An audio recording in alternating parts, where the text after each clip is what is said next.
তো আগের পার্টে তো তোমরা দেখেছিলে যে আমরা জুডিও গেছিলাম, তো জুডিও গিয়ে আমরা সমস্ত কালেকশন দেখছিলাম। আর এখানে সেই ব্যাগি প্যান্টগুলো না দুটো ধরন ছিল, একটা হচ্ছে নট দেওয়া আর একটা হচ্ছে বাটন। তো আমার স্পেসিফিক্যালি এই নট দেওয়াগুলোই বেশি ভালো লাগে, কারণ ফিটিংসটা খুব ভালো হয়।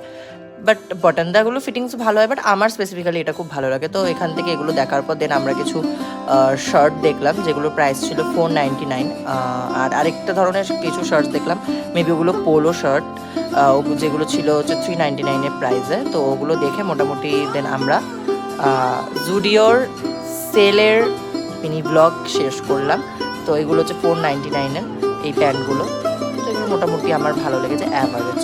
তো তারপর আমরা বাইরে বেরিয়ে, যেহেতু আমার সেদিনকে ভেজ ছিল সেজন্য আমি খেয়েছিলাম নানপুরি, যেটা পুরোটাই নিরামিষ ছিল। আর বিদিশারা খেয়েছিল হচ্ছে এগ চাউমিন, যেটার প্রাইস নিয়েছিল 40 রুপিস করে, আর আমার ছোলে ভাটুরের প্রাইস নিয়েছিল 50 রুপিস। তো লাস্টে আইসক্রিম খেয়ে বাড়ি চলে আসলাম। দেখা হচ্ছে নেক্সট ব্লগে। বাই।